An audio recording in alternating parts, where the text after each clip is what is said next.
क्या नाम हुआ सर आपका? मैं चीफ डिस्ट्रिक्ट हेल्थ ऑफिसर सूरत का हूँ। जो आपने पूछा गया है वो जो भी क्लिनिक या अस्पताल जो खुलते हैं और ट्रीटमेंट करते हैं उसके सबका यहाँ पे मेरी ऑफिस में उसका रजिस्ट्रेशन कराना ज़रूरी है। अभी जो नया एक्ट आया है वो क्लिनिकल एस्टेब्लिशमेंट एक्ट के तहत सबको मुझे CDHO ऑफिस में एप्लीकेशन देना है, उसके क्वालिफ़िकेशन के साथ, उसके स्टाफ के क्वालिफ़िकेशन के साथ, और जो भी रिक्वायरमेंट है वो सब यहाँ पे सबमिट करना है और उसके हिसाब से वो प्रैक्टिस कर सकेंगे। अभी जो आपने बताया है जो भी पैथी है, तो जो पैथी में पढ़ा गया डॉक्टर है वो उसके हिसाब से वो कर सकता है, और जो medical council of India NMC national medical council और गुजरात मेडिकल काउंसिल के तहत जो भी दवाइयाँ, जो भी इंजेक्शन, वो उसकी जो ग्रेजुएशन है, उसकी जो स्पेशलिटी है, उसके हिसाब से वो यूज़ कर सकते हैं।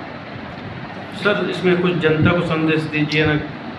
अभी मैं आपको ये बताना चाहता हूँ, जो सूरत की जो जनता है वो उसको ये मेरी खास रिक्वेस्ट कि जो भी पैथी है, एलोपैथी है तो एलोपैथिक डॉक्टर के पास ही जाइए। अगर BMS है, BHMS है या तो और कोई रजिस्टर प्रैक्टिशनर है, उसके पैथी के हिसाब से ही आप ट्रीटमेंट के लिए जाइए। और जो भी गवर्नमेंट अलाउ करती है जो ट्रीटमेंट, जो डॉक्टर क्वालिफाइड है, उसके हिसाब से ट्रीटमेंट किया जाए, ये भी मैं डॉक्टर को विनंती करता हूँ। सर ये RMP डिग्री 2008 में बैन हो गई थी। ये अगर डिग्री लेके कोई डॉक्टर प्रैक्टिस करता हुआ पाया जा रहा है तो इनके पास ट्रीटमेंट करवानी चाहिए? नहीं, अगर वो पुराने वाले डॉक्टर हैं, जब MCI या तो जो मेडिकल काउंसिल के रूल्स के हिसाब से जो अगर इसको काउंसिल में रजिस्टर है तो वो कर सकते हैं, उसमें कोई दिक्कत नहीं है। अगर उसके बाद का होगा तो वो हमको वो तपास करनी पड़ेगी कि वो कौन सी पैथी की ट्रीटमेंट करता है, तो उसका जो सर्टिफिकेट होगा, जो भी रजिस्ट्रेशन नंबर होगा, उसका वेरीफाई हमको करना पड़ेगा।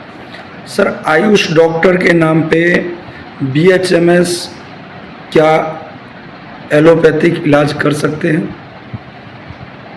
जो एक्ट के हिसाब से जो है MCI एक्ट के हिसाब से सारी ट्रीटमेंट नहीं कर पाएंगे। जो MCI एक्ट में जो टैबलेट्स एलोपैथिक की यूज़ करने बोला गया है वही कर सकेंगे, बाकी की कोई ट्रीटमेंट अपनी पैथी की ट्रीटमेंट वो कर सकेंगे। इंजेक्शन और बाटला लगा सकते हैं सर? नहीं, इंजेक्शन और बाटला लगाना गलत है।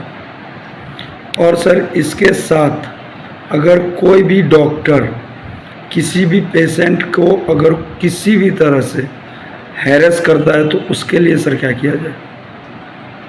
हैरेस मतलब? सर हैरेस ऐसे किया जा रहा है जैसे मान लीजिए उनको किसी तरह का नॉलेज नहीं है।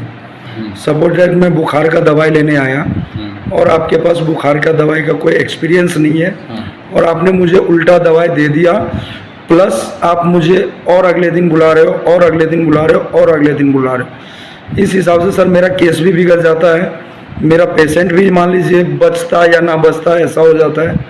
तो सर ऐसे डॉक्टर के साथ क्या किया जाए? वो तो तपास का विषय है। आप जो पेशेंट है मतलब कस्टमर है, कंज्यूमर एक्ट के हिसाब के तहत भी वो फरियाद कर सकते हैं, पुलिस में भी फरियाद कर सकते हैं। पहले पुलिस में फरियाद कीजिए, फिर उसका जो डॉक्टर ने ट्रीटमेंट किया है वो हम भी उसका वेरीफाई के लिए हमको बुला जाएगा। और सर अगर पुलिस में फरियाद करें तो कहाँ पे? SOG में कहीं पे भी कर सकते हैं। कहीं पे भी कर सकते हैं।